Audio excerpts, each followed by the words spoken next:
The city of brotherly love plays host to the first and likely only face-off between Kamala Harris and Donald Trump, the only debate night in the most divisive election in American history. It's not an exaggeration to say that the outcome of this presidential election will determine if America, under its existing constitution and its system of rule, government of the people, by the people, for the people, can continue as we know it. Good evening and welcome to Debate Night in America. I'm Zev Shalev, and tonight we're bringing you live coverage of a historic moment in American politics. For the first time, Vice President Kamala Harris and former President Donald Trump will face off in a presidential debate in Philadelphia. Both candidates have been intensively preparing for this crucial event. VP Harris has been sequestered with her team for several days now, engaging in mock debates. She's been focusing on honing her concise responses, looking at complex policy questions, and also preparing, this is probably the most important part, for the potentially unconventional tactics from her opponent. For his part, former President Donald Trump, known for his unconventional debate style, has reportedly been working with a small group of close advisors. Unlike traditional debate prep, he doesn't actually rehearse apparently, but he does go through very focused policy discussions and rehearsals in terms of memorable phrases and other tactics. He's also been reviewing briefing materials by policy issues. Tonight's debate will be moderated by Lindsay Davis and David Muir of ABC News. They'll be tasked with ensuring a fair and substantive discussion, and it's going to be certainly that tonight. Let me also tell you that the rules are pretty interesting tonight. The rules are pretty interesting tonight. There will be a 90-minute debate in total. That's divided into 6 15-minute segments. That's 6 15-minute segments.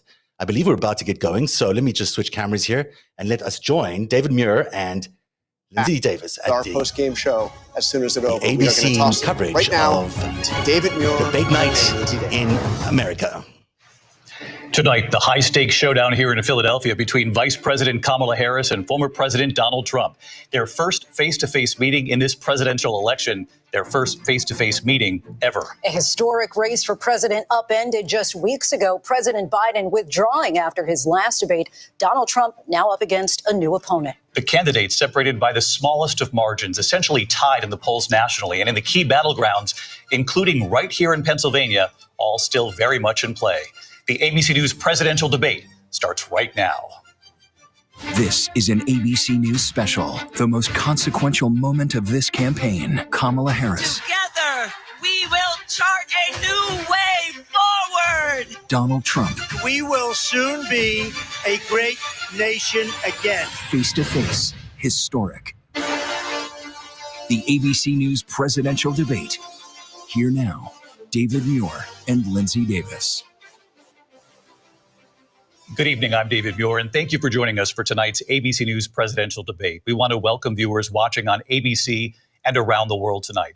Vice President Kamala Harris and President Donald Trump are just moments away from taking the stage in this unprecedented race for president. And I'm Lindsay Davis. Tonight's meeting could be the most consequential event of their campaigns, with Election Day now less than 2 months away. For Vice President Kamala Harris, this is her first debate since President Biden withdrew from the race on July 21st. Of course, that decision followed his debate against President Donald Trump in June. Since then, this race has taken on an entirely new dynamic. And that brings us to the rules of tonight's debate. 90 minutes with 2 commercial breaks. No topics or questions have been shared with the campaigns. The candidates will have 2 minutes to answer questions, and this is the clock. That's what they'll be seeing. 2 minutes for rebuttals and 1 minute for follow-ups, clarifications, or responses. Their microphones will only be turned on when it's their turn to speak. No pre-written notes allowed. There is no audience here tonight in this hall at the National Constitution Center. This is an intimate setting for 2 candidates who have never met. President Trump won the coin toss. He chose to deliver the final closing statement of the evening. Vice President Harris selected the podium to the right. So let's now welcome the candidates to the stage. Vice President Kamala Harris and President Donald Trump.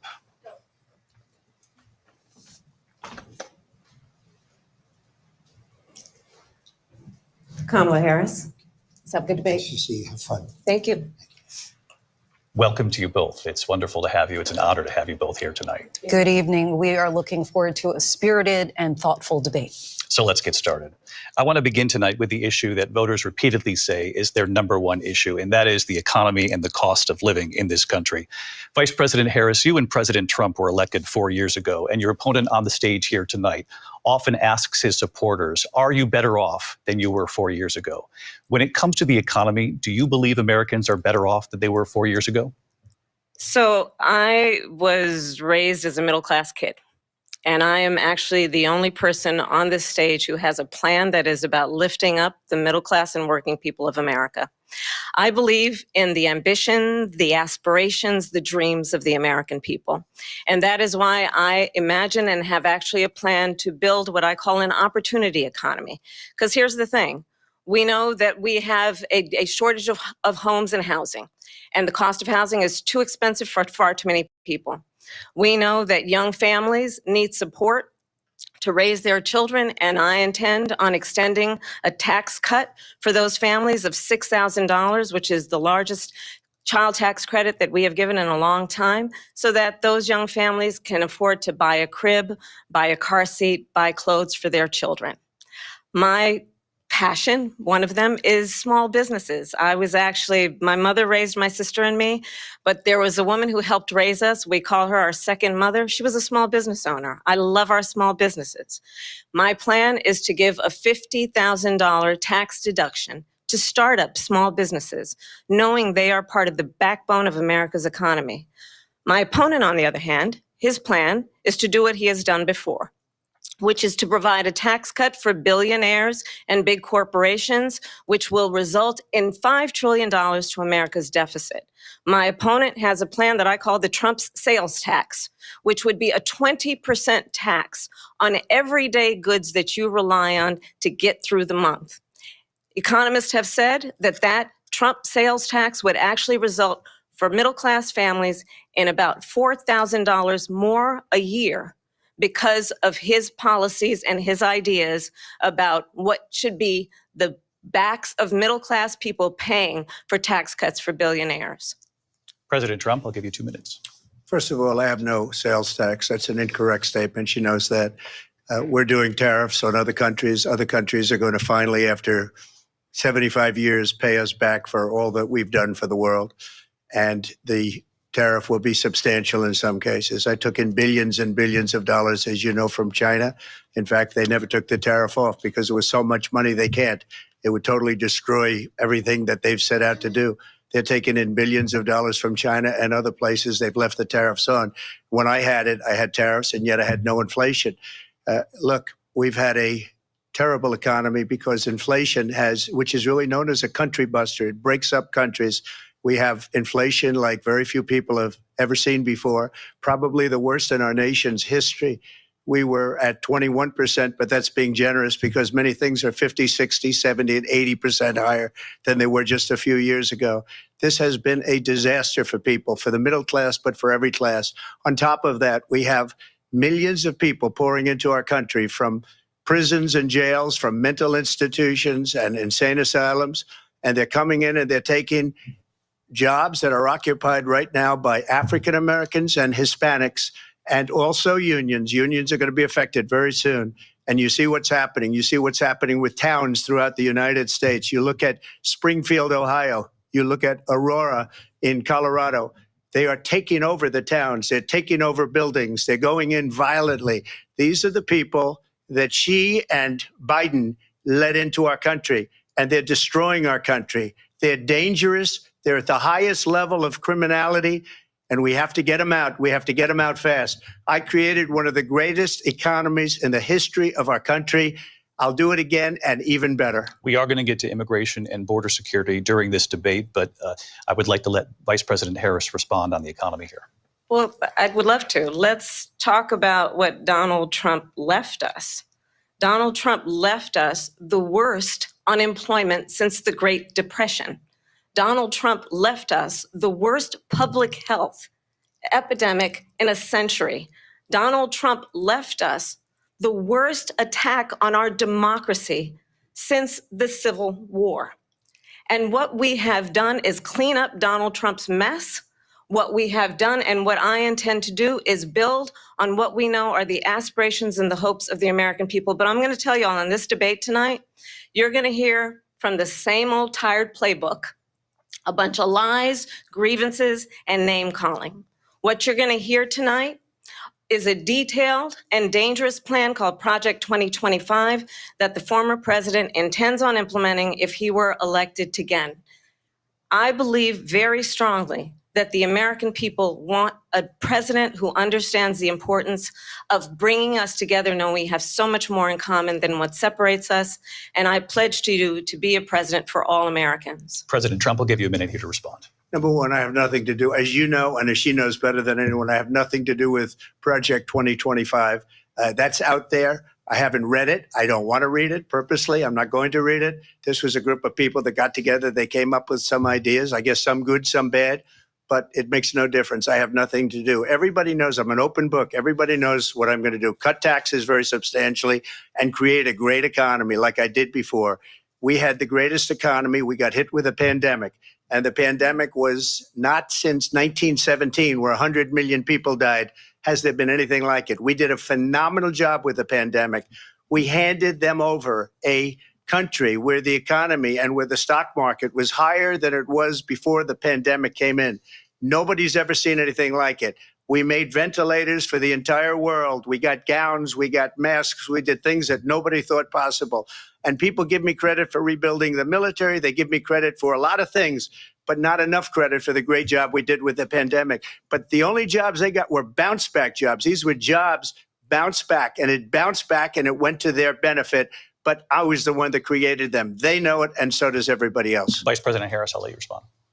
So Donald Trump has no plan for you. And when you look at his economic plan, it's all about tax breaks for the richest people.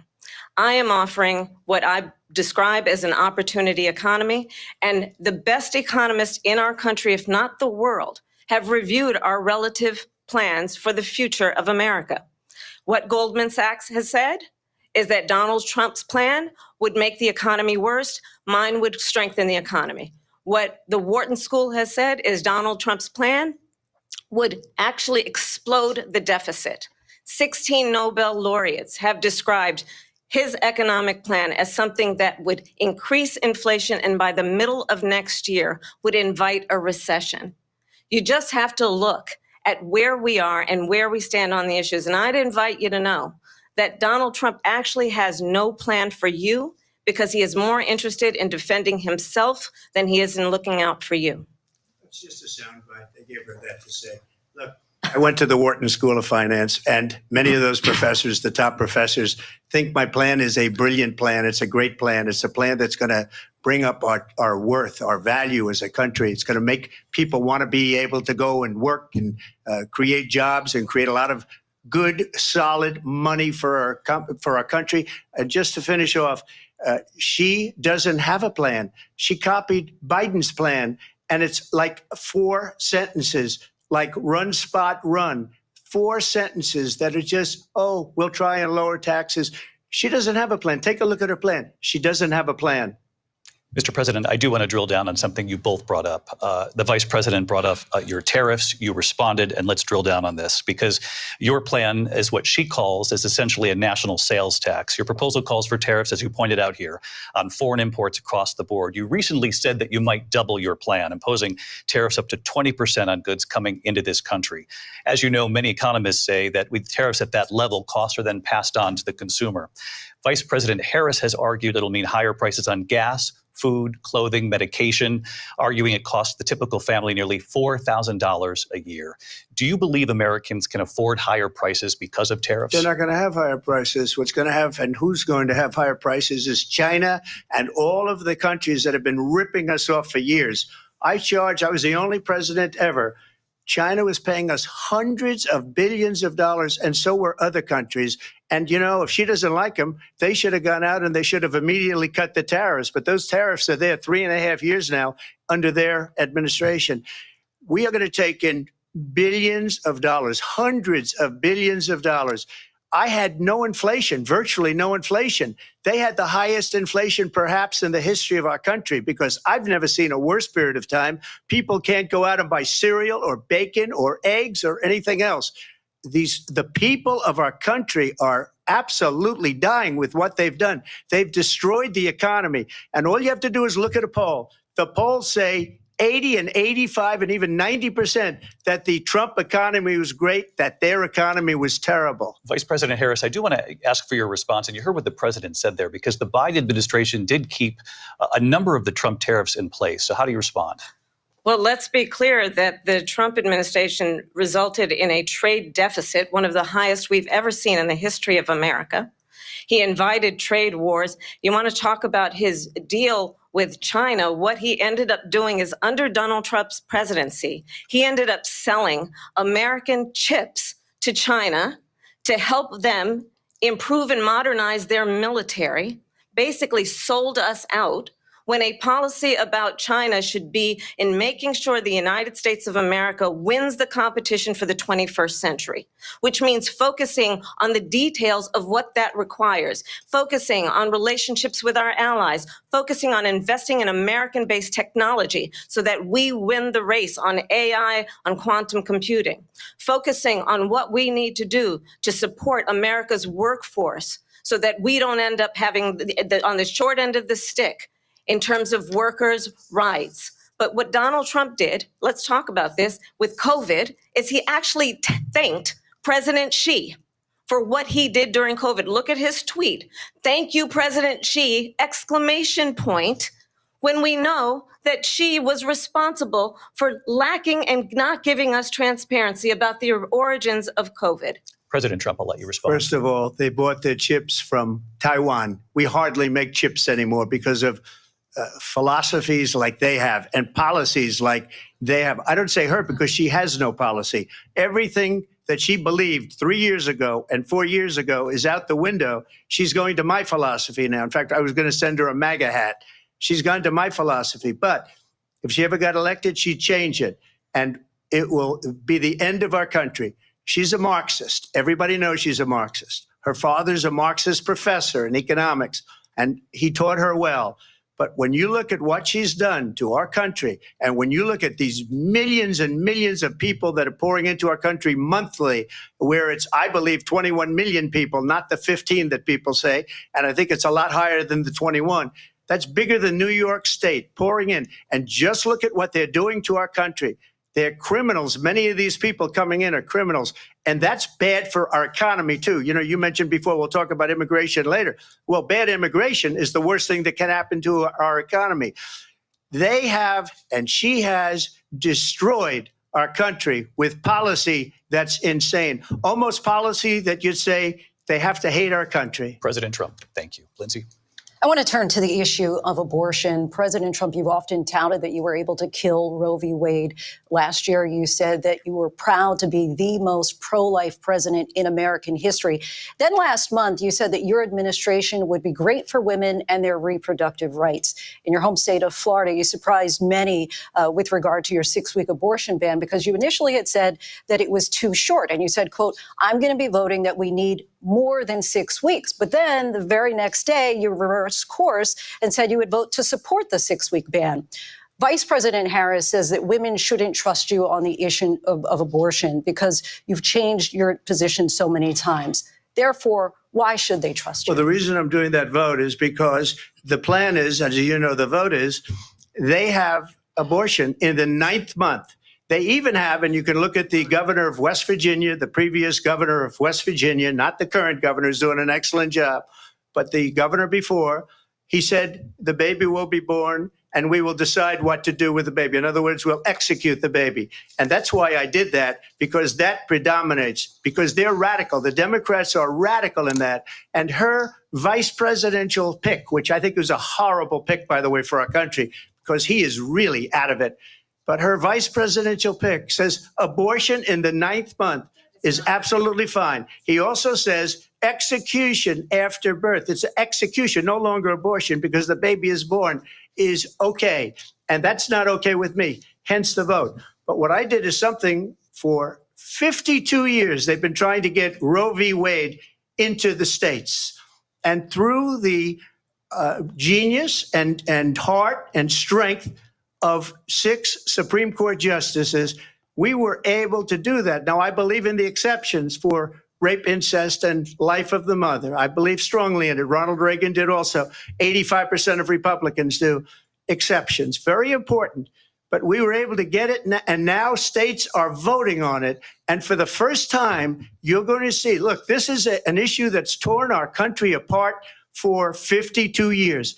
Every legal scholar, every Democrat, every Republican, liberal, conservative, they all wanted this issue to be brought back to the states where the people could vote. And that's what happened. Now, Ohio, the vote was somewhat liberal. Kansas, the vote was somewhat liberal, much more liberal than people would have thought. But each individual state is voting. It's the vote of the people now. It's not tied up in the federal government. I did a great service in doing it. It took courage to do it. And the Supreme Court had great courage in doing it. And I give tremendous credit to those 6 justices. There is no state in this country where it is legal to kill a baby after it's born. Madam Vice President, I want to get your response to President Trump. Well, as I said, you're going to hear a bunch of lies, and that's not actually a surprising fact. Let's understand how we got here. Donald Trump hand-selected 3 members of the United States Supreme Court with the intention that they would undo the protections of Roe v. Wade. And they did exactly as he intended. And now in over 20 states, there are Trump abortion bans, which make it criminal for a doctor or nurse to provide health care. In one state, it provides prison for life. Trump abortion bans that make no exception even for rape and incest, which understand what that means. A survivor of a crime of violation to their body does not have the right to make a decision about what happens to their body next. That is immoral. And one does not have to abandon their faith or deeply held beliefs to agree. The government, and Donald Trump certainly, should not be telling a woman what to do with her body. I have talked with women around our country. You want to talk about this is what people wanted? Pregnant women who want to carry a pregnancy to term, suffering from a miscarriage, being denied care in an emergency room because the healthcare providers are afraid they might go to jail, and she's bleeding out in a car in the parking lot. She didn't want that. Her husband didn't want that. A 12 or 13-year-old survivor of incest being forced to carry a pregnancy to term. They don't want that. And I pledge to you, when Congress passes a bill to put back in place the protections of Roe v. Wade, as President of the United States, I will proudly sign it into law. But understand, if Donald Trump were to be reelected, he will sign a national abortion ban. Understand, in his Project 2025, there would be a national abortion, a monitor that would be monitoring your pregnancies, your miscarriages. I think the American people believe that certain freedoms, in particular the freedom to make decisions about one's own body, should not be made by the government. Thank you, Vice President Harris. Well, there she goes again. It's a lie. I'm not signing a ban, and there's no reason to sign a ban because we've gotten what everybody wanted. Democrats, Republicans, and everybody else, and every legal scholar wanted it to be brought back into the states, and the states are voting. And it may take a little time, but for 52 years, this issue has torn our country apart, and they've wanted it back in the states. And I did something that nobody thought was possible. The states are now voting. What she says is an absolute lie. And as far as the abortion ban, no, I'm not in favor of abortion ban, but it doesn't matter because this issue has now been taken over by the states. Would you veto a national abortion ban if it came Well, to I your won't desk? have to because, again, 2 things. Number one, she said she'll go back to Congress. She'll never get the vote. It's impossible for her to get the vote, especially now with the 50-50, and essentially 50-50 in both Senate and the House. She's not going to get the vote. She can't get the vote. She won't even come close to it. So it's just talk. You know what it reminds me of? When they said they're going to get student loans terminated, and it ended up being a total catastrophe. The student loans, and then I think probably her boss, if you call him a boss, he spends all his time on the beach. But look, her boss went out and said, we'll do it again. We'll do it a different way. And he went out, got rejected again by the Supreme Court. So all these students got taunted with this whole thing about this whole idea, and how unfair that would have been. Part of the reason they lost to the millions and millions of people that had to pay off their student loans. They didn't get it for free, but they were saying it's the same way that they talked about that. that they talk about abortion. But if I could just get a yes or no, because your running mate, J.D. Vance, has said that you would veto it if it did come to your desk. Well, I didn't discuss it with J.D. In all fairness, J.D. And I don't mind if he has a certain view, but I think he was speaking for me, but I really didn't. Look, we don't have to discuss it because she'd never be able to get it, just like she couldn't get student loans. They couldn't get student loans. They didn't even come close to getting student loans. They taunted young people and a lot of other people that had loans. They can never get this approved. So it doesn't matter what she says about going to Congress. Well, wonderful. Let's go to Congress, do it. But the fact is that for years, they wanted to get it out of Congress and out of the federal government. And we did something that everybody said couldn't be done. And now you have a vote of the people on abortion. Vice President Harris, I want to give you your time to respond. But I do want to ask, would you support any restrictions on a woman's right to an abortion? I absolutely support reinstating the protections of Roe v. Wade. And as you rightly mentioned, nowhere in America is a woman carrying a pregnancy to term and asking for an abortion. That is not happening. It's insulting to the women of America. And understand what has been happening under Donald Trump's abortion bans. Couples who pray and dream of having a family are being denied IVF treatments. What is happening in our country? Working people, working women who are working 1 or 2 jobs, who can barely afford childcare as it is, have to travel to another state to get on a plane sitting next to strangers to go and get the health care she needs. Barely can afford to do it, and what you are putting her through is unconscionable. And the people of America have not, the majority of Americans believe in a woman's right to make decisions about her own body. And that is why in every state where this issue has been on the ballot, in red and blue states both, the people of America have voted for freedom. Vice President Harris, excuse me, I have to respond. Another lie. It's another lie. I have been a leader on IVF, which is fertilization. The IVF, I have been a leader.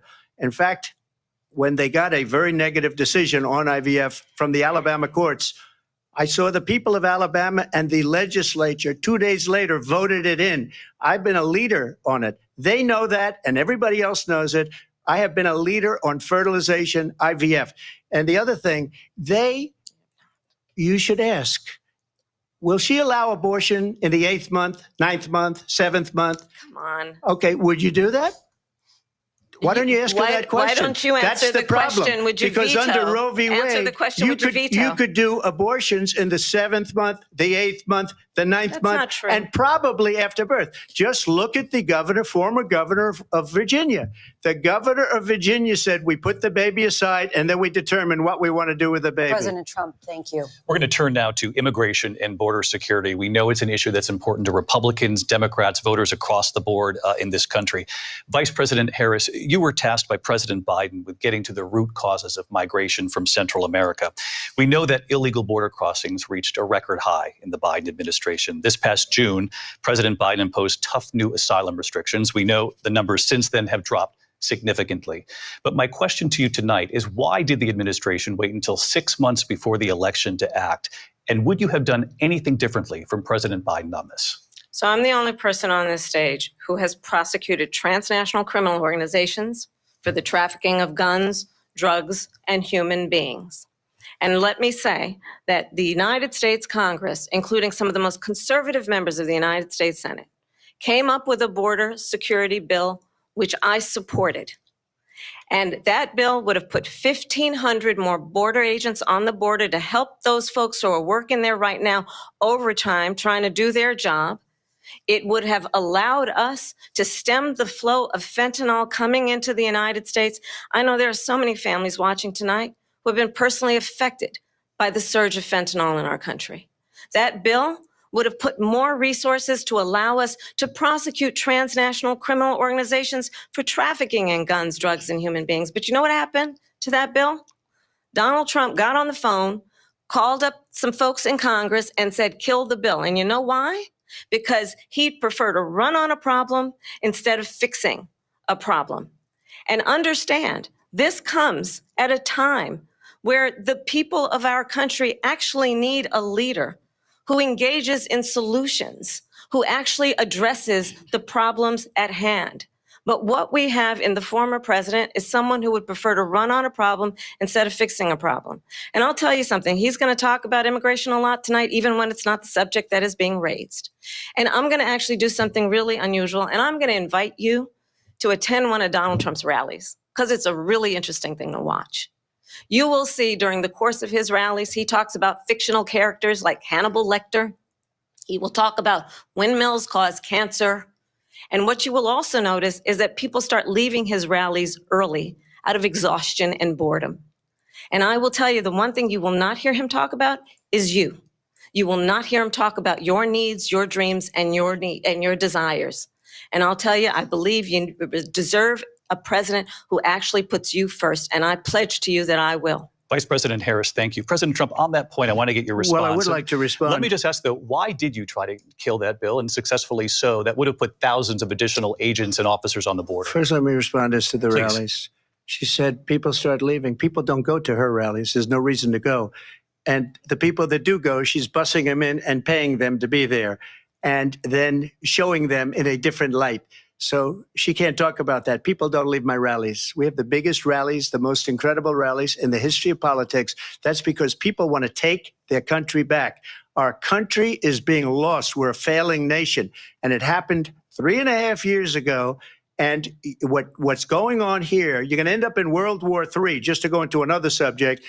What they have done to our country by allowing these millions and millions of people to come into our country, and look at what's happening to the towns all over the United States. And a lot of towns don't want to talk. It's not going to be Aurora or Springfield. A lot of towns don't want to talk about it because they're so embarrassed by it. In Springfield, they're eating the dogs, the people that came in. They're eating the cats. They're eating the pets of the people that live there. And this is what's happening in our country, and it's a shame. As far as rallies are concerned, as far as the reason they go is they like what I say. They want to bring our country back. They want to make America great again. It's a very simple phrase, make America great again. She's destroying this country, and if she becomes president, this country doesn't have a chance of success. Not only success, we'll end up being Venezuela on steroids.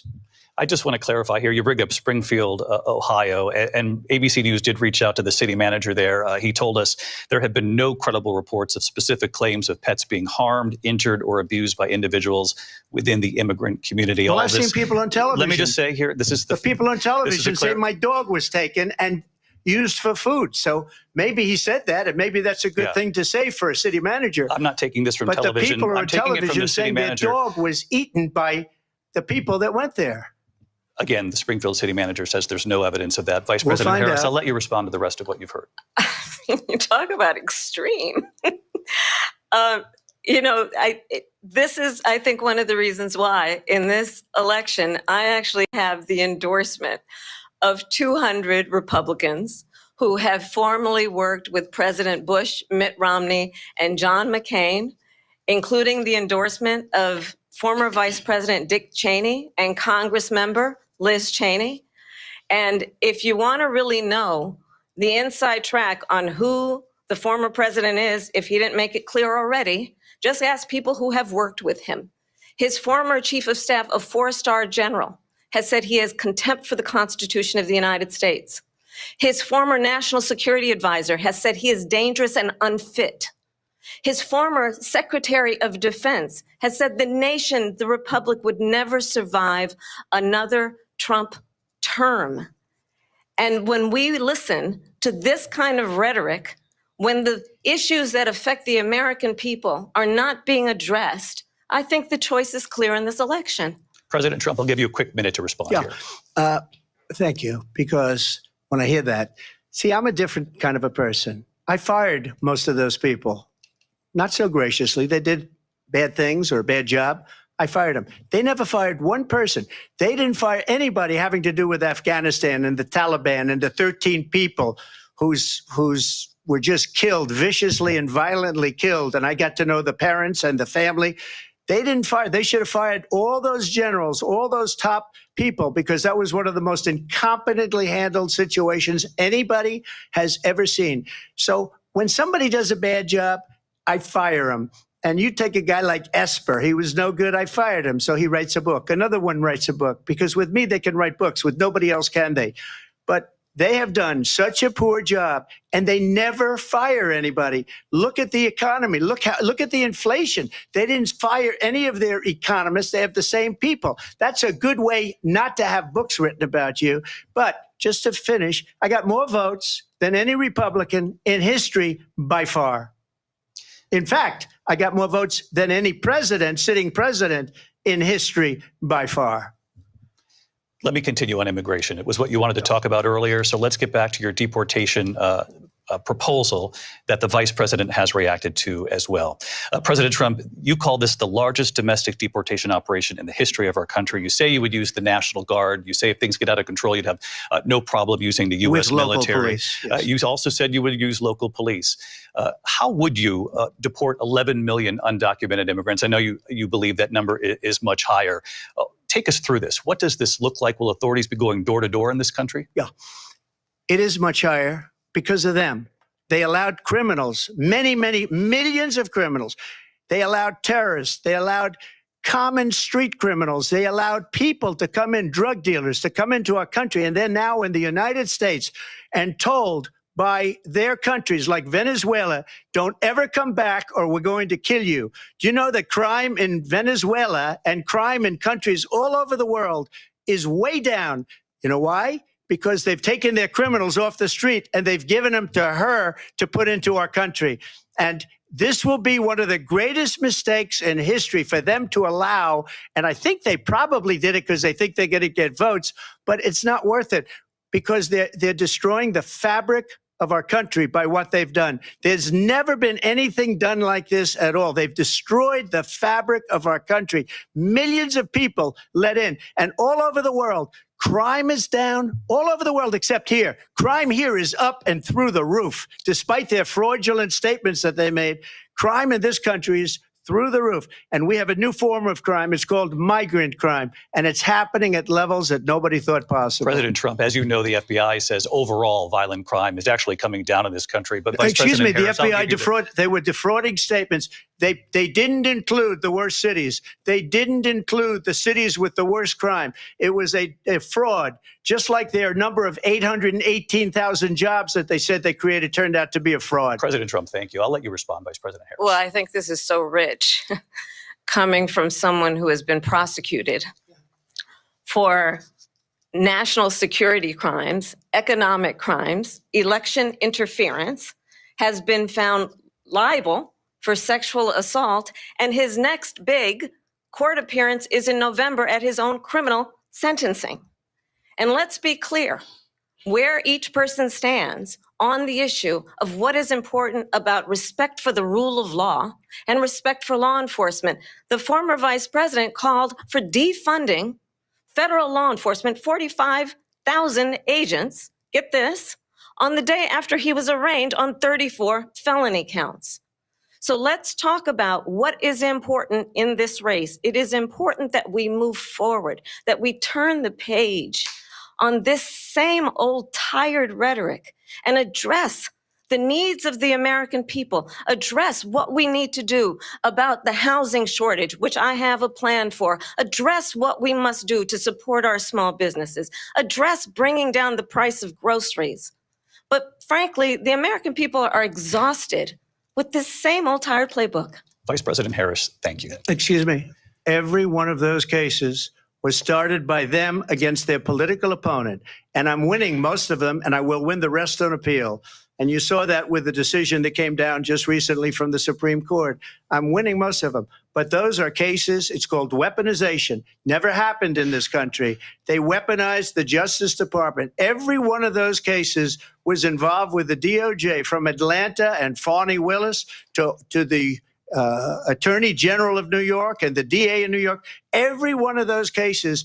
And then they say, oh, he's a criminal. They're the ones that made them go after me. By the way, Joe Biden was found essentially guilty on the documents case. And what happened in my documents case? They said, oh, that's the toughest of them all. A complete and total victory. 2 months ago, it was thrown out. It's weaponization, and they used it, and it's never happened in this country. They used it to try and win an election. They're fake cases. President Trump, thank you. A really quick response here, Vice President Harris, on this notion of weaponization of the Justice Department. Well, let's talk about extreme and understand the context in which this election in 2024 is taking place. The United States Supreme Court recently ruled that the former president would essentially be immune from any misconduct if he were to enter the White House again. Understand, this is someone who has openly said he would terminate, I'm quoting, terminate the Constitution of the United States, that he would weaponize the Department of Justice against his political enemies. Someone who has openly expressed disdain for members of our military. Understand what it would mean if Donald Trump were back in the White House with no guardrails, because certainly we know now the court won't stop him. We know J.D. Vance is not going to stop him. It's up to the American people. Vice President to stop Harris, him. Thank you. Lindsay? Vice President Harris, in your last run for president. This is the one that weaponized, not me. She weaponized. I probably took a bullet to the head because of the things that they say about me. They talk about democracy. I'm a threat to democracy. They're the threat to democracy with a fake Russia investigation We do have a lot that to went nowhere. We have a lot to get to. Lindsay? Vice President Harris, in your last run for president, you buyback programs for assault weapons. Now your campaign says you don't. You supported decriminalizing border crossings. Now you're taking a harder line. I know you say that your values have not changed. So then why have so many of your policy positions changed? So my values have not changed, and I'm going to discuss every one of the, at least every point that you've made. But in particular, let's talk about fracking because we're here in Pennsylvania. I made that very clear in 2020. I will not ban fracking. I have not banned fracking as Vice President of the United States. And in fact, I was the tie-breaking vote on the Inflation Reduction Act, which opened new leases for fracking. My position is that we have got to invest in diverse sources of energy so we reduce our reliance on foreign oil. We have had the largest increase in domestic oil production in history because of an approach that recognizes that we cannot over-rely on foreign oil. As it relates to my values, let me tell you, I grew up a middle-class kid raised by a hardworking mother who worked and saved and was able to buy our first home when I was a teenager. The values I bring to the importance of home ownership, knowing not everybody got handed $400 million on a silver platter and then filed bankruptcy 6 times, is a value that I bring to my work to say we are going to work with the private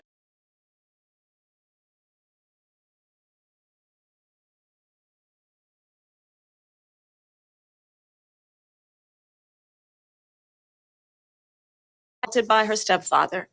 And my focus then on protecting women and children from violent crime is based on a value that is deeply grounded in the importance of standing up for those who are most vulnerable.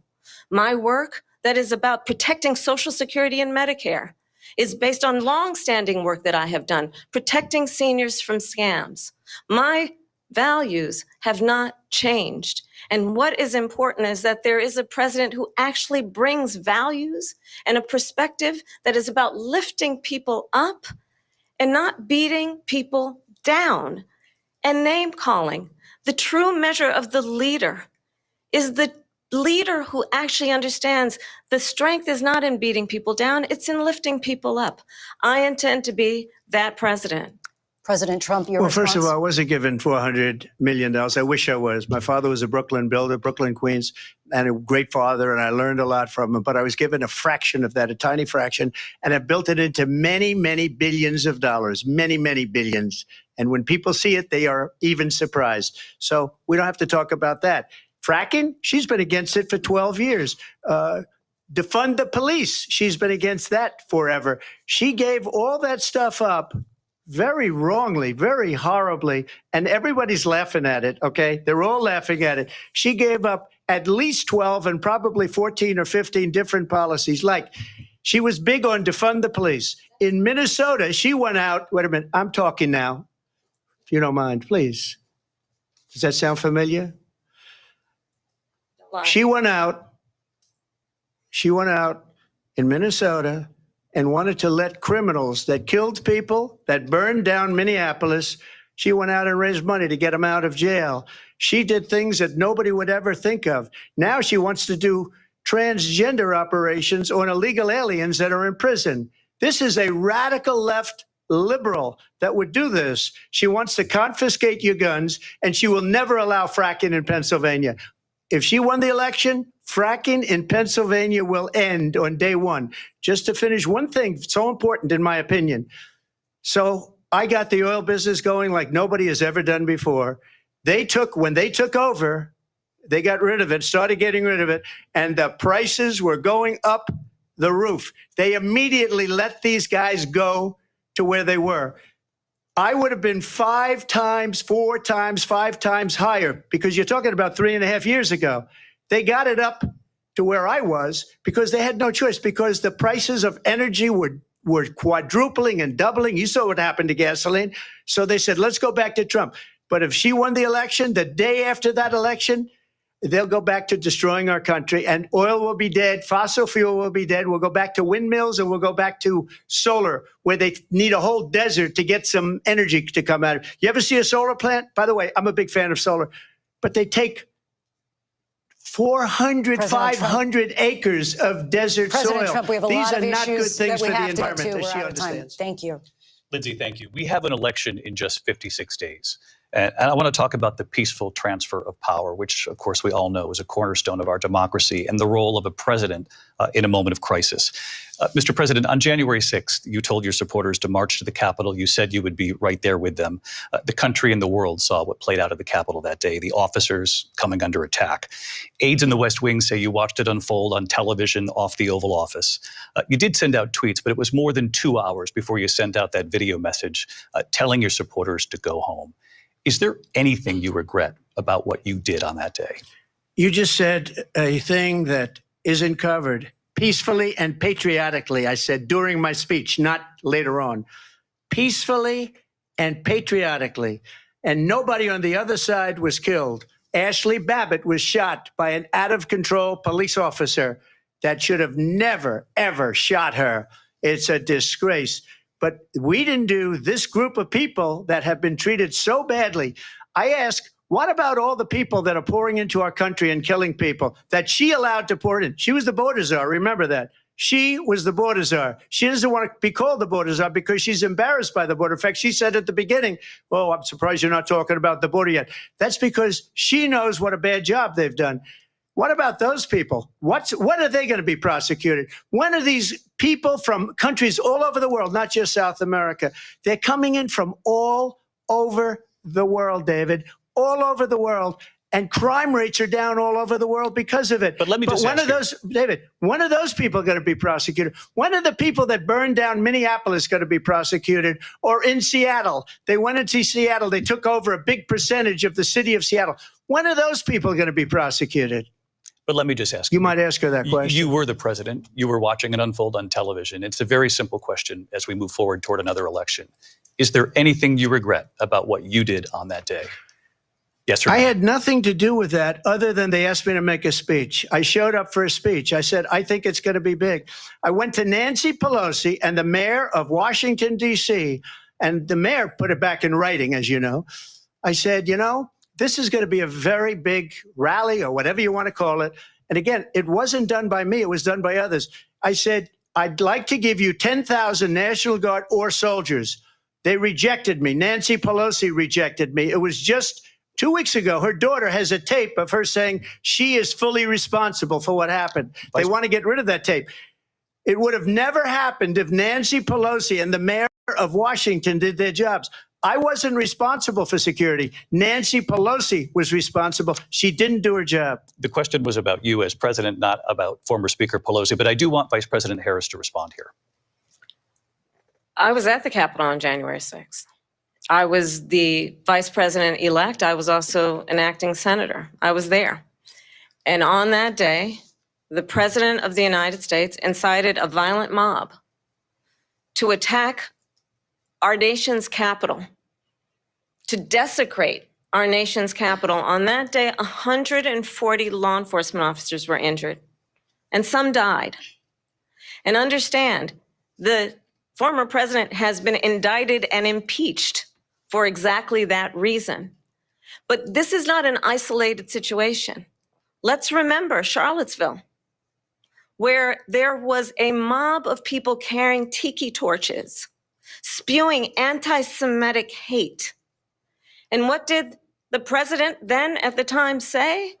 There were fine people on each side. Let's remember that when it came to the Proud Boys, a militia, the former president said, stand back and stand by. So for everyone watching who remembers what January 6th was, I say, we don't have to go back. Let's not go back. We're not going back. It's time to turn the page. And if that was a bridge too far for you, well, there is a place in our campaign for you to stand for country, to stand for our democracy, to stand for rule of law, and to end the chaos, and to end the approach that is about attacking the foundations of our democracy because you don't like the outcome. And be clear on that point. Donald Trump, the candidate, has said in this election there will be a bloodbath if this and the outcome of this election is not to his liking. Let's turn the page on this. Let's not go back. Let's chart a course for the future and not go backwards to the past. Let me just follow up here. It was a different term, and it was a term that related to energy because they have destroyed our energy business. That was where bloodbath was. Also, on Charlottesville, that story has been, as you would say, debunked. Laura Ingraham, Sean Hannity, Jesse, all of these people, they covered it. If they go an extra sentence, they will see it was perfect. It was debunked in almost every newspaper, but they still bring it up, just like they bring 2025 up. They bring all of this stuff up. I ask you this, you talk about the Capitol. Why are we allowing these millions of people to come through on the southern border? How come she's not doing anything? And I'll tell you what I would do, and I would be very proud to do it. I would say we would both leave this debate right now. I'd like to see her go down to Washington, D.C. during this debate because we're wasting a lot of time. Go down to, because she's been so bad, it's so ridiculous. Go down to Washington, D.C. and let her sign a bill to close up the border because they have the right to do it. They don't need bills. They have the right to do it. The president of the United States, you'll get him out of bed. You'll wake him up at 4 o'clock in the afternoon. Right. You'll say, come on down to the office. Let's sign a bill. If he signs a bill that the border is closed, all he has to do is say it to the Border Patrol, who are phenomenal. If they do that, the border is closed. Mr. Those President, people are killing many people, unlike J6. We talked immigration here tonight. I do want to focus on this next issue to both of you because it really brings us this into focus, truth in these times that we're living in. Mr. President, for 3.5 years after you lost the 2020 election, you repeatedly falsely claimed that you won, many times saying you won in a landslide. In the past couple of weeks leading up to this debate, you have said, quote, you lost by a whisker, that you, quote, didn't quite make it, that you came up a little bit short. I said that. Are you now acknowledging that you lost in 2020? No, I don't acknowledge that at all. But I said that sarcastically. You know that. It was said, oh, we lost by a whisker. That was said sarcastically.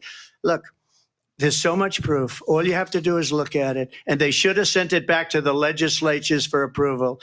I got almost 75 million votes, the most votes any sitting president has ever gotten. I was told if I got 63, which was what I got in 2016, you can't be beaten. The election, people should never be thinking about it. An election is fraudulent. We need two things. We need walls. And we have to have it. We have to have borders, and we have to have good elections. Our elections are bad. And a lot of these illegal immigrants coming in, they're trying to get them to vote. They can't even speak English. They don't even know what country they're in practically. And these people are trying to get them to vote. And that's why they're allowing them to come into our country. I did watch all of these pieces of video. I didn't detect the sarcasm, lost by a whisker. We didn't quite make it. And we should just point out here as clarification, and you know this, you and your allies, 60 cases in front of many judges, many of them Republican. No judge looked at it. And said they said we didn't have standing. Fraud. That's the other thing.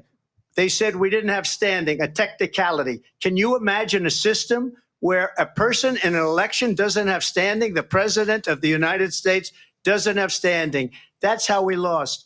If you look at the facts, and I'd love to have you'll do a special on it. I'll show you Georgia, and I'll show you Wisconsin, and I'll show you Pennsylvania, and I'll show you. We have so many facts and statistics, but you know what? That doesn't matter, because we have to solve the problem that we have right now. That's old news. And the problem that we have right now is we have a nation in decline, and they have put it into decline. We have a nation that is dying, David. Mr. President, thank you. Vice President Harris, you heard the president there tonight. He said he didn't say that he lost by a whisker. So he still believes he did not lose the election that was won by President Biden and yourself. But I do want to ask you about something that's come up in the last couple of days. This was a post from President Trump about this upcoming election just weeks away. He said, when I win, those people who cheated, and then he lists donors, voters, election officials, he says will be prosecuted to the fullest extent of the law, which will include long-term prison sentences. One of your campaign's top lawyers responded saying, we won't let Donald Trump intimidate us. We won't let him suppress the vote. Is that what you believe he's trying to do here? Donald Trump was fired by 81 million people. So let's be clear about that. And clearly he is having a very difficult time processing that. But we cannot afford to have a president of the United States who attempts, as he did in the past, to upend the will of the voters in a free and fair election. And I'm going to tell you that I have traveled the world as Vice President of the United States, and world leaders are laughing at Donald Trump. I have talked with military leaders, some of whom worked with you, and they say you're a disgrace. And when you then talk in this way in a presidential debate and deny what over and over again are court cases you have lost because you did, in fact, lose that election, it leads one to believe that perhaps we do not have in the candidate to my right the temperament or the ability to not be confused about fact. That's deeply troubling, and the American people deserve better. I'll give you 1 minute to respond, Mr. President. Let me just say about world leaders. Viktor Orban, one of the most respected men, they call him a strong man. He's a tough person, smart. Prime Minister of Hungary. They said, why is the whole world blowing up? 3 years ago, it wasn't. Why is it blowing up? He said, because you need Trump back as president. They were afraid of him. China was afraid, and I don't like to use the word afraid, but I'm just quoting him. China was afraid of him. North Korea was afraid of him. Look at what's going on with North Korea, by the way. He said Russia was afraid of him. I ended the Nord Stream 2 pipeline, and Biden put it back on day one, but he ended the XL pipeline. The XL pipeline in our country, he ended that. But he let the Russians build a pipeline going all over Europe and heading into Germany, the biggest pipeline in the world. Look, Viktor Orban said it. He said the most respected, most feared person is Donald Trump. We had no problems when Trump was president, but when this weak, pathetic man that you saw at a debate just a few months ago, that if he weren't in that debate, he'd be running instead of her. She got no votes. He got 14 million votes. What you did, you talk about a threat to democracy. He got 14 million votes, and they threw him out of office. And you know what? I'll give you a little secret. He hates her. He can't stand her. But he got 14 million votes. They threw him out. She got 0 votes. And when she ran, she was the first one to leave because she failed. And now she's running. I don't understand it, but I'm okay with it because your time is I think up. we're going to do very well. We've got a lot more to get to. Turning now to the Israel-Hamas war and the hostages who are still being held, Americans among them. Vice President Harris, in December, you said, quote, Israel has a right to defend itself, but you added, quote, it matters how, saying international humanitarian law must be respected. Israel must do more to protect innocent civilians. You said that 9 months ago. Now an estimated 40,000 Palestinians are dead. Nearly 100 hostages remain. Just last week, Prime Minister Benjamin Netanyahu said there's not a deal in the making. President Biden has not been able to break through the stalemate. How would you do it? Well, let's understand how we got here. On October 7, Hamas, a terrorist organization, slaughtered 1,200 Israelis. Many of them young people who were simply attending a concert. Women were horribly raped. And so absolutely, I said then, I say now, Israel has a right to defend itself. We would. And how it does so matters. because it is also true, far too many innocent Palestinians have been killed. Children, mothers. What we know is that this war must end. It must end immediately, and the way it will end is we need a ceasefire deal and we need the hostages out. And so we will continue to work around the clock on that. Work around the clock, also understanding that we must chart a course for a two-state solution. And in that solution, there must be security for the Israeli people and Israel, and an equal measure for the Palestinians. But the one thing I will assure you always, I will always give Israel the ability to defend itself, in particular as it relates to Iran and any threat that Iran and its proxies pose to Israel. But we must have a two-state solution where we can rebuild Gaza, where the Palestinians have security, self-determination, and the dignity they so rightly deserve. President Trump, how would you negotiate with Netanyahu and also Hamas in order to get the hostages out and prevent the killing of more innocent civilians in Gaza? If I were president, it would have never started. If I were president, Russia would have never, ever, I know Putin very well, he would have never, and there was no threat of it either, by the way, for 4 years, have gone into Ukraine and killed millions of people when you add it up, far worse than people understand what's going on over there.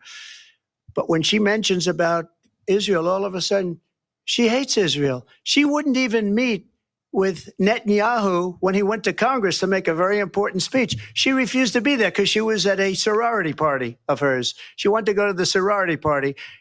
She hates Israel. If she's president, I believe that Israel will not exist within 2 years from now. And I've been pretty good at predictions, and I hope I'm wrong about that one. She hates Israel. At the same time, in her own way, she hates the Arab population because the whole place is going to get blown up. Arabs, Jewish people, Israel will be gone. It would have never happened. Iran was broke under Donald Trump. Now Iran has $300 billion because they took off all the sanctions that I had. Iran had no money for Hamas or Hezbollah or any of the 28 different spheres of terror. And they are spheres of terror, horrible terror. They had no money. It was a big story, and you know it. You covered it very well, actually. They had no money for terror. They were broke. Now they're a rich nation. And now what they're doing is they're spreading that money around. Look at what's happening with the Houthis and Yemen. Look at what's going on in the Middle East. This would have never happened. I will get that settled and fast, and I'll get the war with Ukraine and Russia ended. If I'm president-elect, I'll get it done before even becoming president. Vice President Harris, he says you hate Israel. That's absolutely not true. I have my entire career and life supported Israel and the Israeli people. He knows that. He's trying to, again, divide and distract from the reality, which is it is very well known that Donald Trump is weak and wrong on national security and foreign policy. It is well known that he admires dictators, wants to be a dictator on day one, according to himself. It is well known that he said of Putin that he can do whatever the hell he wants and go into Ukraine. It is well known that he said when Russia went into Ukraine, it was brilliant. It is well known he exchanged love letters with Kim Jong-un. And it is absolutely well known that these dictators and autocrats are rooting for you to be president again because they're so clear. They can manipulate you with flattery and favors. And that is why so many military leaders who you have worked with have told me you are a disgrace. That is why we understand that we have to have a president who is not consistently weak and wrong on national security, including the importance of upholding and respecting in highest regard our military. Vice President Harris, thank you. They're the ones, and she's the one that caused it, that's weak on national security by allowing every nation last month for the year, 168 different countries sending people into our country. Their crime rates are way down. Putin endorsed her last week, said, I hope she wins. And I think he meant it. because what he's gotten away with is absolutely incredible. It wouldn't have happened with me. The leaders of other countries think that they're weak and incompetent, and they are. They're grossly incompetent. And I just ask one question. Why does Biden go in and kill the Keystone Pipeline and approve the single biggest deal that Russia's ever made, Nord Stream 2, the biggest pipeline anywhere in the world going to Germany and all over Europe? Because they're weak and they're ineffective. And Biden, by the way, President gets paid Trump, a lot of money. Thank you. We have a lot of issues to get to. We'll be right back with much more of this historic ABC News presidential debate from the National Constitution Center right here in Philadelphia. Back in a moment.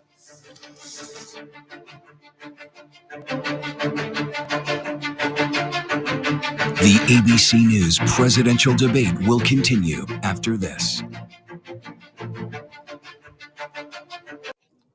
And we'll keep monitoring that, but that is one incredible debate. I mean, we're looking at a absolute total annihilation of Donald Trump there. You can't say it any other way. I mean, Kamala Harris is being forceful, tough, disciplined, calling him a disgrace just a short while ago, also saying that he is weak on foreign policy, calling him a liar, saying that he's been constantly lying about a bunch of issues tonight and on other occasions. Wow, this is truly a remarkable night. Kamala Harris, if there's any concern about her being able to prosecute the case against Donald Trump, she has done so remarkably. And Donald Trump is just discombobulating. He's falling apart in front of everyone's eyes, not really making a lot of sense, returning to the same points over and over again that just simply do not make sense from anyone's perspective. I think at the end it was going Stone again. Really, that's not the issue that anyone was talking about at the time. And then starting to allege that Biden is being paid by people. I mean, this is nonsense. There are some real moments, and we'll review them right after the debate because we'll bring it live to you right afterwards with what our reaction. But there were moments there with, Kamala and bringing up his criminal record, his multiple criminal prosecutions.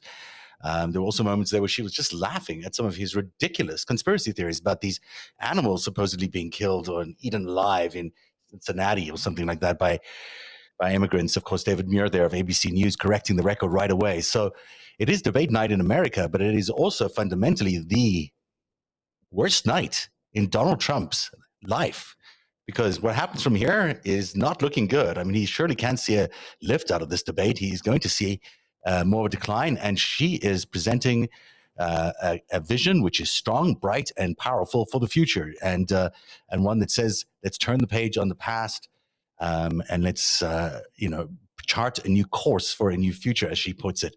Kamala Harris having a remarkable night tonight. We're standing by to return now to Philadelphia, with the city of brotherly love, where David Muir and Lindsay Davis are moderating the big debate. And I'm just monitoring for when they jump back into being live in Philadelphia. And as soon as they do, we will rejoin the debate. And don't forget, right afterwards, I'll join you live with their full reaction and analysis. All that is coming up right here on Narativ. Debate night in America continues on this high-stakes presidential debate. And we're still waiting for them to get back. I thought that was going to make their timing, but I didn't quite. Let's get back to the ABC News commercial break so you know where we're standing right now. Boy, this is an interesting debate. I mean, you really have seen him get under her get under his skin a lot tonight. And I'm just going to review some of the notes I had here. At the beginning, she actually accused Donald Trump of selling out America to China's military by selling them out ships from Taiwan.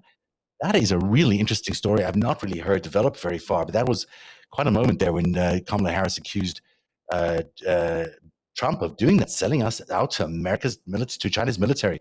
He didn't even deny it, actually. What else did he say here? On abortion, that was a gripping debate. I mean, that really turned out to be a remarkable moment where, she was accusing him of doing what he did, which is getting Roe overturned, and he was lying to everyone, saying this is exactly what everyone wanted, to get it back to the states. That lie did not fly well with everybody at the debate. He also made some total lies about what legally you're allowed to do in various states in terms of ending abortion. Ending late-term births. Late-term pregnancy abortions, I should say. Sorry about that. Just listening to a couple of things at one time. It's hard for me to concentrate. So looking at some of the comments you've been sharing with me, Um, let's watch a little bit about David Muir. We always like to watch David Muir.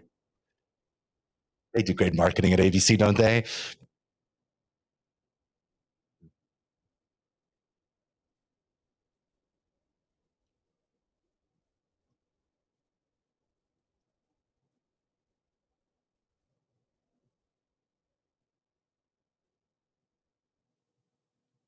All right, we'll go back now to the debate.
cut off Donald Trump there mid-sentence.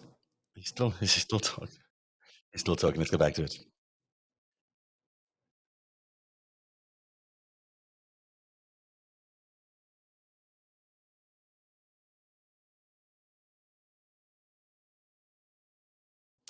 I guess someone pressed a button too early there. We'll be back with the closing statements in just a minute. But boy, are we seeing a annihilation of Donald Trump. It's actually kind of sad to watch him discombobulate so badly. But on the other hand, it's been 8 long years of us trying to show everyone what Donald Trump is really all about. It seems that people have finally figured it out.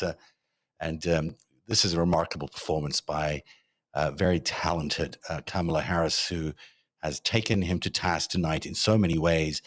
It really is tremendously thorough and poised, and yet she is not lost her cool in any way whatsoever. Let's play you a little bit of a highlight while we have a minute here. Just one of the highlights from earlier on in the debate. And I'll tell you something, he's going to talk about immigration a lot tonight, even when it's not the subject that is being raised. And I'm going to actually do something really unusual, and I'm going to invite you to attend one of Donald Trump's rallies. Because you will see during the course of his rallies, he talks about fictional characters like Hannibal Lecter. He will talk about windmills cause cancer. And what you will also notice is that people start leaving his rallies early out of exhaustion and boredom. And I will tell you, the one thing you will not hear him talk about is you. You will not hear him talk about your needs, your dreams, and your desires. And I'll tell you, I believe you deserve a president who actually puts you first, and I pledge to you that I will. Vice President Harris, thank you. President Trump, on that point, I want to get your response. Well, I would like to respond. Let me just ask, though, why did you try to kill that bill, and successfully so? That would have put thousands of additional agents and officers on the border. First, let me respond as to the Please. rallies. She said people start leaving. People don't go to her rallies. There's no reason to go. And the people that do go, she's bussing them in and paying them to be there, and then showing them in a different light. So she can't talk about that. People don't leave my rallies. We have the biggest rallies, the most incredible rallies in the history of politics. That's because people want to take their country back. Our country is being lost. We're a failing nation. And it happened 3.5 years ago. And what's going on here, you're going to end up in World War III, just to go into another subject. What they have done to our country by allowing these millions and millions of people to come into our country, and look at what's happening to the towns all over the United States. I love her reaction. I think you could watch this entire debate with the volume down and be really impressed by the body language and performance of Kamala Harris. And if you did the entire debate and without the volume up, you'd also realize that Donald Trump clearly realizes he has more than clearly lost this debate and probably this election, maybe even his fight for freedom, because he is going to be sentenced in November. Soon after the election, he's going to be sentenced in that state case in New York that he was found guilty of, 34 counts, I think. So he is. This is a big night for Donald Trump, probably one of the worst nights of his life, and you can sort of see it in his face, you see it in his posture, you see it in the way he's carrying himself, and you see it in the expression on his face. He just looks beaten and sad and depressed and spouting a bunch of lies that even he doesn't believe, and he looks sort of chastened by Kamala Harris's comments tonight. She's really taken him to task in a way that truly needs to have happened. And she's one point called him a disgrace, and at various other points, many other things. I have a bunch of other clips I'd like to play you. I'm going to wait till after the show because I'm not sure how much time we have here. But as soon as this is done, I will take you back through all the key highlights from tonight's show, because there were so many interesting times. It is interesting that she invites him to go to she's invited her followers to go to his rallies, where she says people leave early because they're bored, tired, and not really knowing what he's saying, not really knowing what he's making sense with. All right, let's get back to the debate. I see they're restarting soon. There's a bit of a delay on our feed here. Clearly the TV networks have an earlier feed, but stand by. We'll be right there in a second.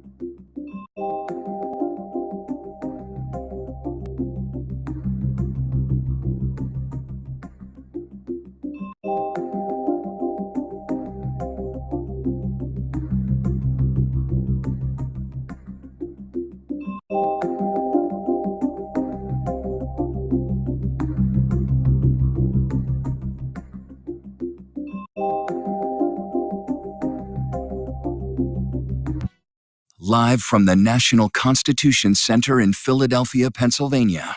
Here again, David Muir and Lindsay Davis.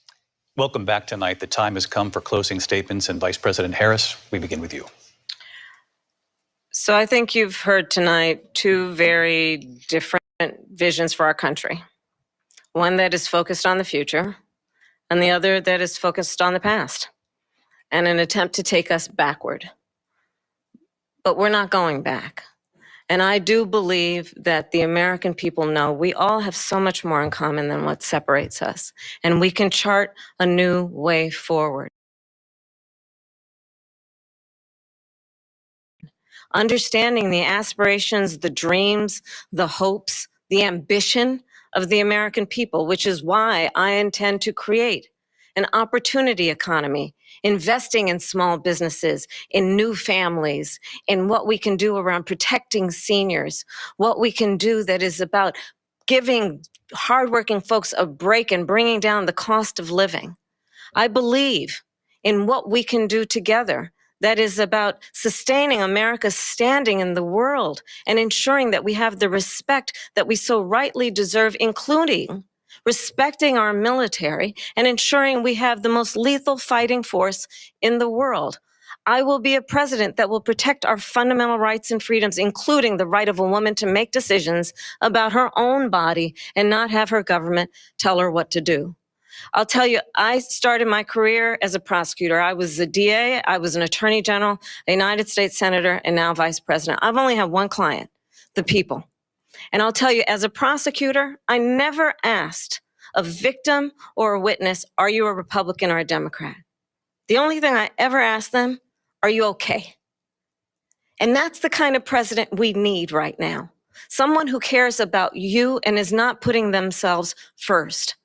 I intend to be a president for all Americans and focus on what we can do over the next 10 and 20 years to build back up our country by investing right now in you, the American people. Vice President Harris, thank you. President Trump? So she just started by saying she's going to do this, she's going to do that, she's going to do all these wonderful things. Why hasn't she done it? She's been there for 3.5 years. They've had 3.5 years to fix the border. They've had 3.5 years to create jobs and all the things we talked about. Why hasn't she done it? She should leave right now, go down to that beautiful White House, go to the Capitol, get everyone together and do the things you want to do, but you haven't done it and you won't do it because you believe in things that the American people don't believe in. You believe in things like we're not going to frack. We're not going to take fossil fuel. We're not going to do things that are going to make this country strong, whether you like it or not. Germany tried that, and within 1 year, they were back to building normal energy plants. We're not ready for it. We can't sacrifice our country for the sake of bad vision. But I just ask one simple question. Why didn't she do it? We're a failing nation. We're a nation that's in serious decline. We're being laughed at all over the world. All over the world, they're laughed. I know the leaders very well. They're coming to see me. They call me. We're laughed at all over the world. They don't understand what happened to us as a nation. We're not a leader. We don't have any idea what's going on. We have wars going on in the Middle East. We have wars going on with Russia and Ukraine. We're going to end up in a third world war, and it'll be a war like no other because of nuclear weapons, the power of weaponry. I rebuilt our entire military. She gave a lot of it away to the Taliban. She gave it to Afghanistan.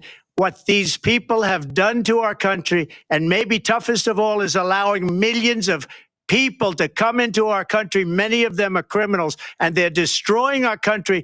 The worst president, the worst vice president in the history of our country. President Trump, thank you. And that is our ABC News presidential debate from here in Philadelphia at the National Constitution Center.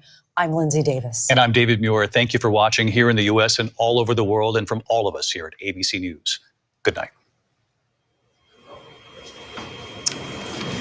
Thank you. And we are here live on ABC with our post-debate comments. I'm Martha Raddatz. It was a Well, that was quite a debate, wasn't it? We certainly got a intense conversation about the future of America there from Donald Trump and Vice President Kamala Harris. Um, we definitely, on the economic policy, Harris proposed a $6,000 child tax credit for young families and a $50,000 tax deduction to aid small businesses. She'd argued that these measures will bolster America's economic backbone. She also criticized Trump's tax cuts for billionaires, claiming they'd add $5 trillion to the deficit and burden middle-class families. Wow, the absolute contrast there between what was said by Kamala Harris and Donald Trump was quite remarkable, because not only was she saying that he had a $5 trillion addition to the deficit, and certainly something that would burden the middle class, she also claimed that his tariffs, she called them the Trump sales tax, would in fact increase an enormous amount of costs on the people, on average middle class citizens. Trump denies this about his sales tax, of course. He says that his tariff policy is a tool to bring substantial revenue in countries like China, and blames the current administration for unprecedented inflation. I'm going to keep going back through some of these highlights. It just happened, so wasn't quite equipped to go completely into recap mode. But I do, while that was all going on, we sort of started collecting a bunch of highlights for everyone to just enjoy, perhaps is the wrong word, but to give you a sense of how things went down. This is a fairly fast-paced clip reel, but take a look at what happened tonight. This is about 4 minutes long. And while we do that, if you have your comments, clearly Kamala Harris, won this debate. There's no doubt about it. The question is, was it a resounding enough and an explicit enough description of what her plans are for everybody who was watching? I say yes, but we'll only know once those very, very independent-minded swing voters in those battleground states will only know what they think when we see those focus groups take place, and we see exactly what their responses are. Because there were some moments where you thought, well, Donald Trump is just completely falling apart. But if you don the other hat, and you don a MAGA hat on, you think, maybe if I'm thinking like a MAGA person, he's scoring a few points here and there. Not many, but a few. And now here's that highlight reel as we're watching the after show now from tonight's high-stakes presidential debate. In the comments below this feed, if you're watching on Twitter, feel free to add your comments, add your thoughts. I'll be reading those. Or if you're in the main Twitter feed, I'll also be checking out the responses you give me there on my actual post, and on YouTube as well. We'll take your comments and thoughts just for the next few minutes, and then we'll wrap up and we'll do some more coverage tomorrow night. But let's take a look at the best of from tonight. My plan is to give a $50,000 tax deduction to start up small businesses, knowing they are part of the backbone of America's economy. Other countries are going to finally, after 75 years, pay us back for all that we've done for the world. As inflation which is really known as a country buster, it breaks up countries. Donald Trump left us the worst unemployment since the Great Depression. Donald Trump left us the worst public health epidemic in a century. Donald Trump left us the worst attack on our democracy since the Civil War. We did a phenomenal job with the pandemic. We handed them over a country where the economy and where the stock market was higher than it was before the pandemic came in. Nobody's ever seen anything like it. And it's a plan that's going to bring up our worth, our value as a country. It's going to make people want to be able to go and work and create jobs and create a lot of good, solid money for our country. China was paying us hundreds of billions of dollars, and so were other countries. People can't go out and buy cereal or bacon or eggs or anything else. The people of our country are absolutely dying with what they've done. They've destroyed the economy. She's going to my philosophy now. In fact, I was going to send her a MAGA hat. Well, bad immigration is the worst thing that can happen to our economy. The baby will be born, and we will decide what to do with the baby. It's execution, no longer abortion, because the baby is born. Look, this is an issue that's torn our country apart for 52 years. Every legal scholar, every Democrat, every Republican, liberal, conservative, they all wanted this issue to be brought back to the states where the people could vote. A survivor of a crime of violation to their body does not have the right to make a decision about what happens to their body next. That is immoral. I think the American people believe that certain freedoms, in particular the freedom to make decisions about one's own body, should not be made by the government. And I did something that nobody thought was possible. The states are now voting. So all these students got taunted with this whole thing about this whole idea. And how unfair that would have been, part of the reason they lost, to the millions and millions of people that had to pay off their student loans. And we did something that everybody said couldn't be done. And now you have a vote of the people on abortion. Couples who pray and dream of having a family are being denied IVF treatments. In every state where this issue has been on the ballot, in red and blue states both, the people of America have voted for freedom. So You could do abortions in the 7th month, the 8th month, the 9th month, not true. and probably after birth. Just look at the former governor of Virginia.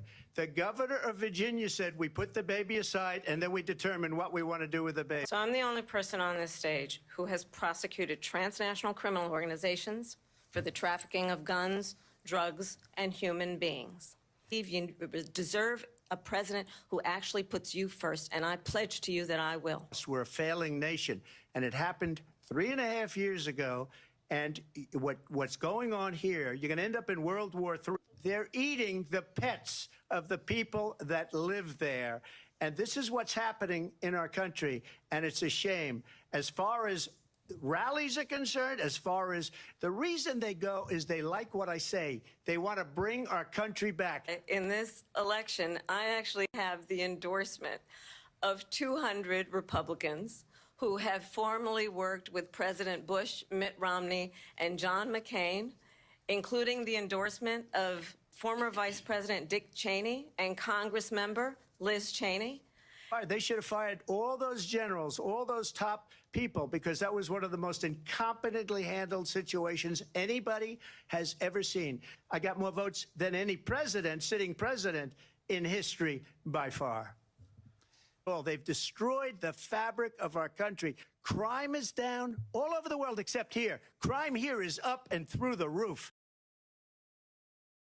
Well, that's a very enlightening view of what happened tonight. Certainly, there's not a single punch that Donald Trump threw that landed. Every single thing she was able to laugh off or smile off or simply shake her head because it just wasn't true. So there's nothing in his attack tonight that has any real value, any real strength, where she was able to repeatedly dismantle his arguments. She was able to tell people what her vision for the future was. She was able to understand, to explain what she's done on the job so far, which has been quite remarkable. You know, we didn't know as much as we know it now about all the things that she had done in terms of negotiating some of the stuff with Zelensky. I mean, we were aware of it, but certainly it was nice to hear her phrase it that way.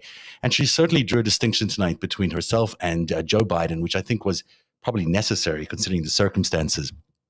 Let's also talk to you about what some people have said. So Lori from LCR Seoul says Kamala is doing great. She said during the debate, Trump is the same lying, rambling, demented mess.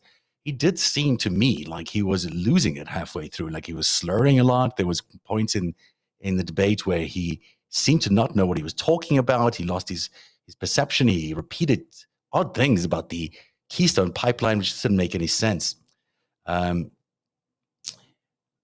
then it says Daniel Winnerick says a random podcast quip about him having a weave has led him to this new weird short hair thing. So ridiculous. He's so fragile. Trump has only one point. He can't answer any question. He just goes on and on and on about his on agenda, not once answering a question. That's Rick Basson, who commented on Narativ.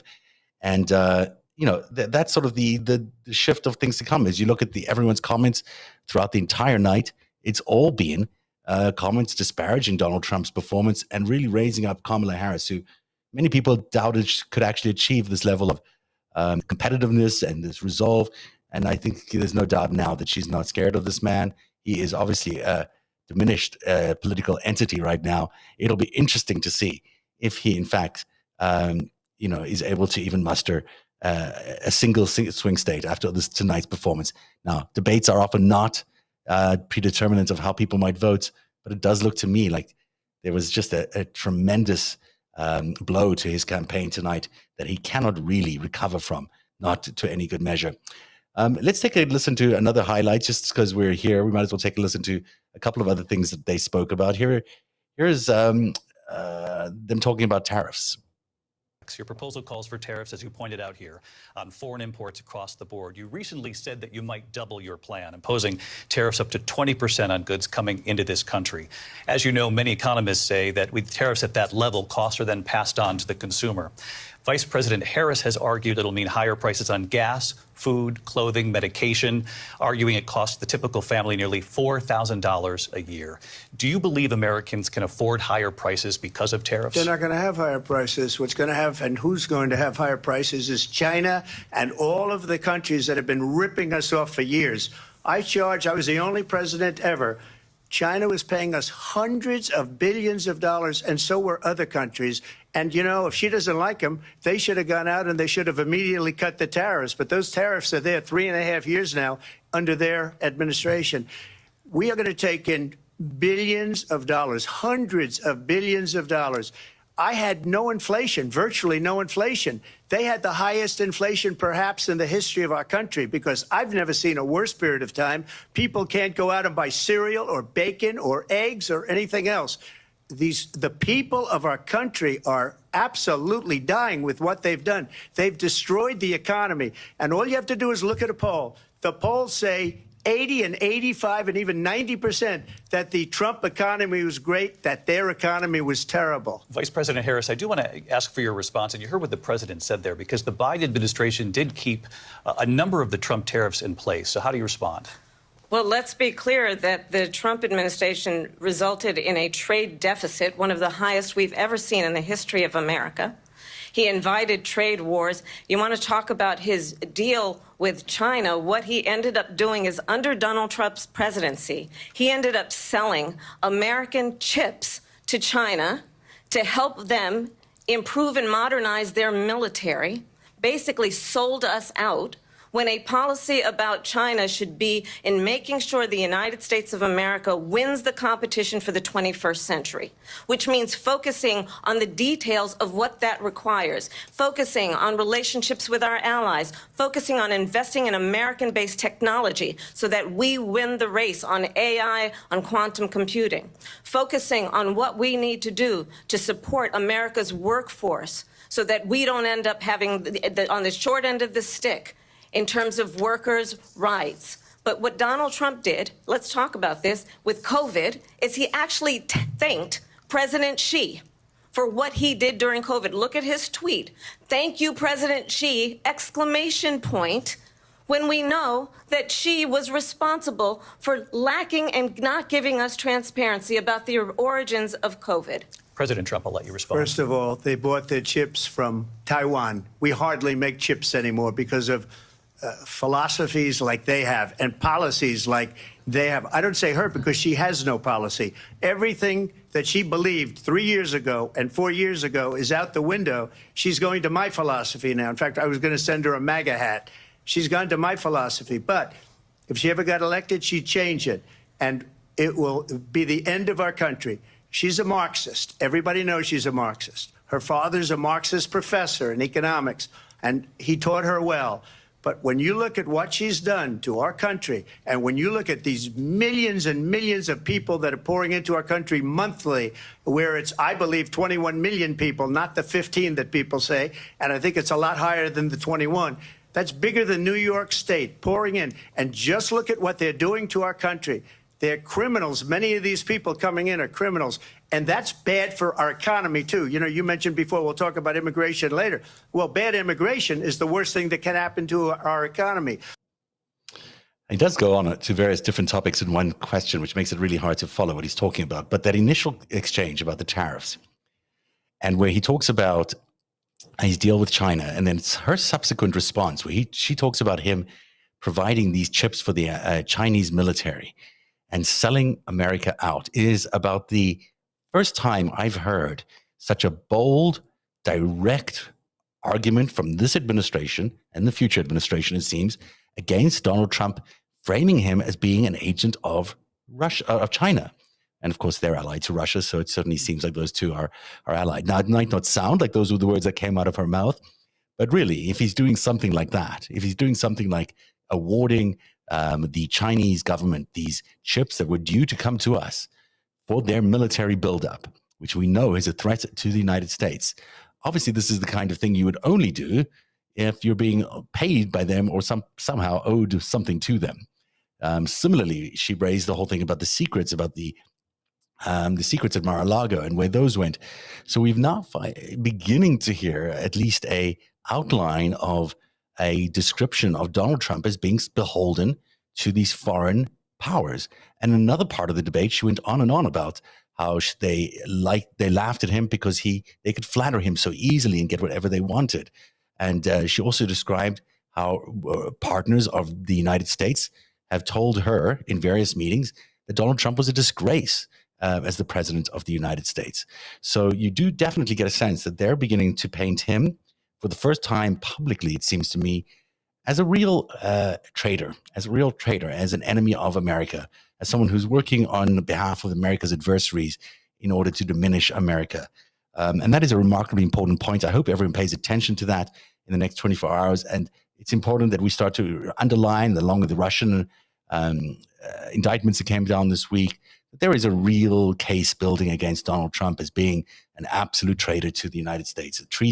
Treasonous actions of a president, a Manchurian candidate, call it what you will. This man has, is beginning to expose himself, and they're beginning to expose him in that regard. And I'd say the same is coming for Elon Musk, which is, probably not a terrible thing and needs to happen sooner rather than later. There's lots more I could say, but it's 11 o'clock now, and we've all been up for a very long time.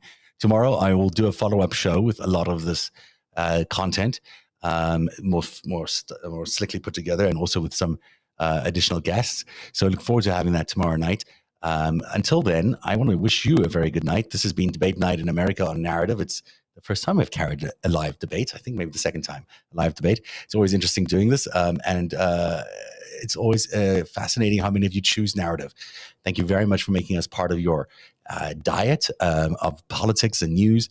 There are many places you can go to, but I know you come to us because Narativ is ultimately the place that first exposed Donald Trump as being, part of this great, well, he calls it a Russian hoax. I call it very much a conspiracy to attack the American democracy that he and others like Russia and China have been involved in since 2013 and onwards.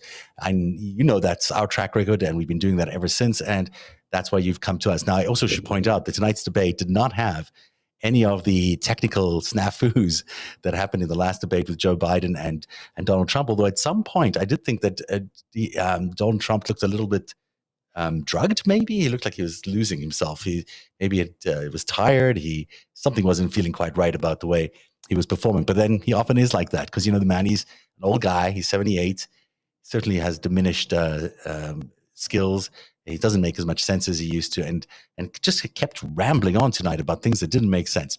So again, let me thank you for being here on Narativ. Thanks for your support. As always, you can always help fund our programming because we desperately need as much support as we can to keep this kind of programming, which is independent, which is pro-democracy, which is pro-America, which is absolutely everything that you think don't find anywhere else.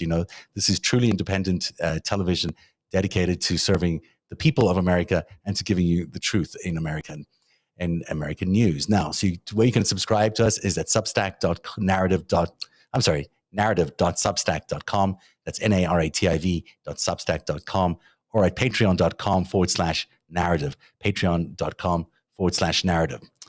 One last thought. She was smiling a lot tonight, wasn't she? And I don't know if that has something to do with the fact that she's always smiling. It's so wonderful and such a warm, joyous person to watch.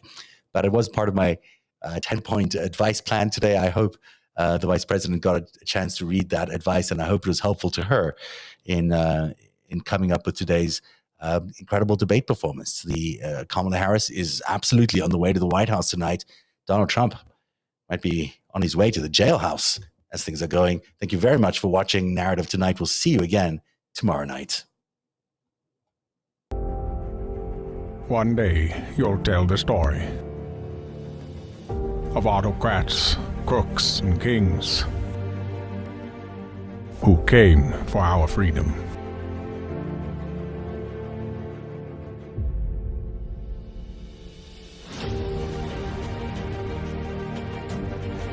A story of citizens who stood up to tyranny and won.